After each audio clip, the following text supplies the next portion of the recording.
Bonjour à toutes et à tous, je vous souhaite la bienvenue sur ma vie d'aspi. Alors amicalement, je vous passe le beau bonjour. À vous les parents qui regardez possiblement la vidéo, alors je vous salue aussi de vive voix, ainsi qu'à toutes les personnes autistes. Si vous regardez la vidéo, je vous envoie un beau bonjour. Ici sur Montréal, c'est une belle journée en ce moment, un bel après-midi, et j'ai voulu partager un petit peu mon imprévu avec vous.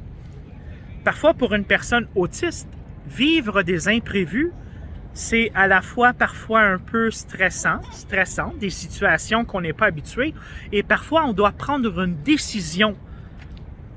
Pour une personne neurotypique, prendre des décisions, c'est parfois des choses qui sont courantes de la vie.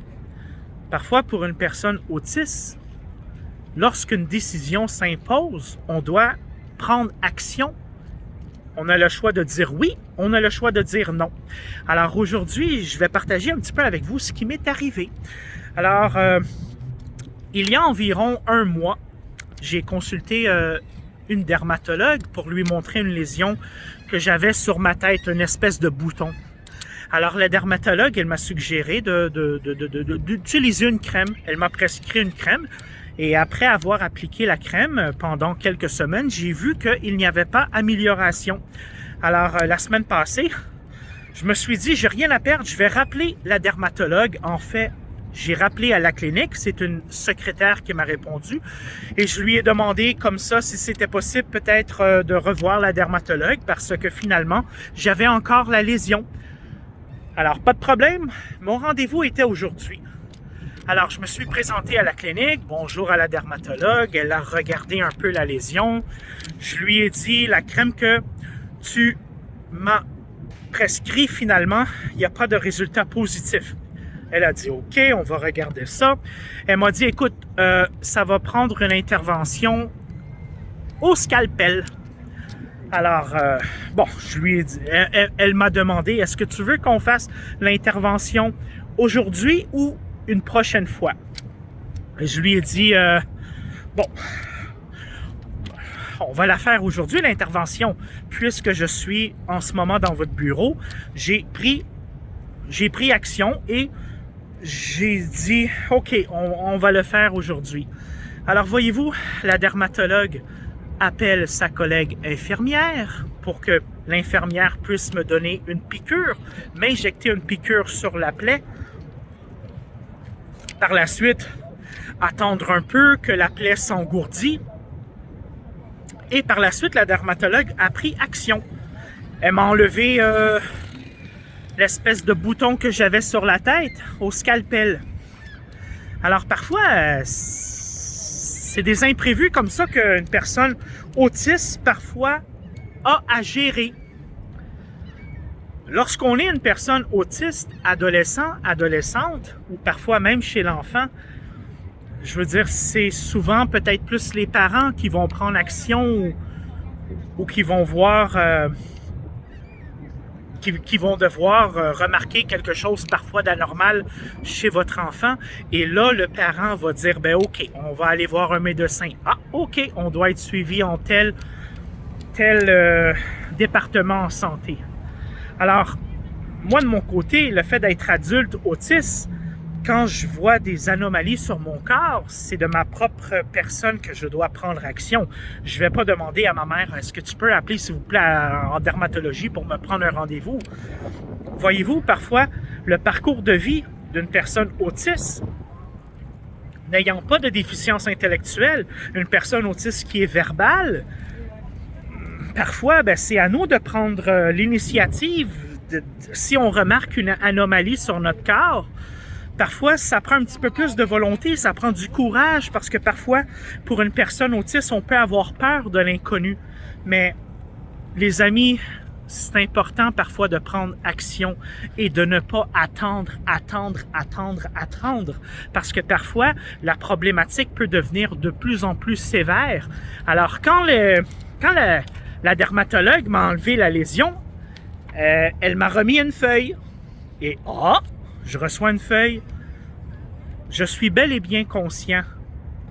Et c'est valable pour moi aussi. Parfois, pour une personne autiste, on reçoit de la documentation, on reçoit un papier. Ça fait peur. parce que là, on doit suivre les recommandations et parfois, on doit bien comprendre ce qui est écrit sur le papier. Ça demande une certaine concentration. Alors, j'ai dit, OK, merci. Alors, je vais suivre tranquillement, étape par étape. Voici quelques recommandations. Et là, c'est écrit.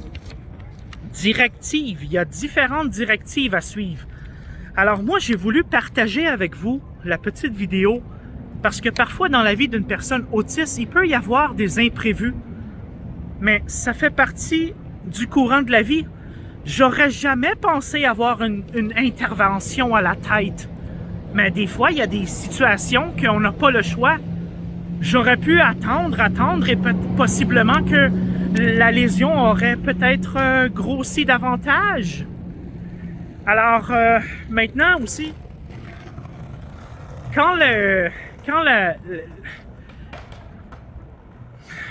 l'intervention s'est terminée, j'ai appelé ma mère parce que ma mère voulait avoir des nouvelles.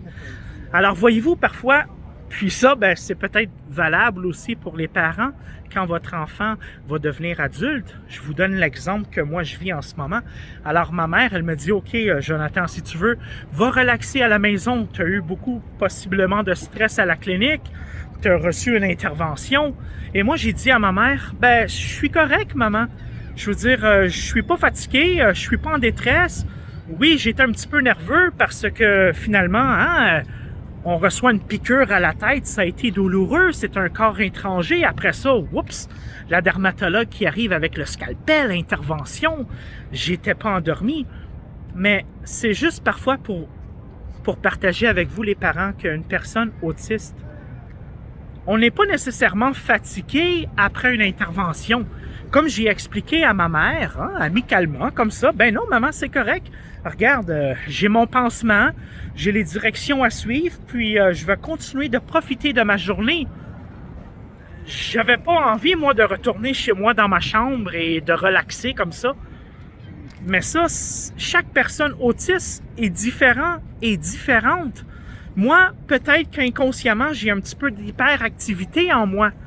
Quand j'ai reçu mon diagnostic en 2010, ça fait longtemps, là, ça fait 12 ans, on est en 2022.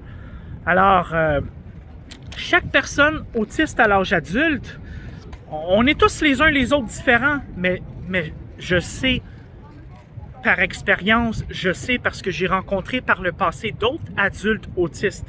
Et parfois, quand vient le temps de rencontrer un professionnel de la santé, ça nous tente pas, ça nous fait peur. On peut parfois se créer des scénarios qui sont à la fois aucunement de cette réalité-là, en voulant dire qu'on va se faire des scénarios et on a peur, mais parfois les gens du domaine de la santé, il faut aussi les faire confiance, les amis. Quand on a un bobo, quand on se sent pas bien, on prend notre courage à deux mains et on va consulter le professionnel de la santé. Moi, ça me fait plaisir de faire la petite vidéo en ce moment avec vous. Et puis, si ça peut aider juste une personne, ça va m'avoir fait plaisir de partager la vidéo. Parce qu'aujourd'hui, je veux dire, c'était quand même une journée un petit peu stressante pour moi.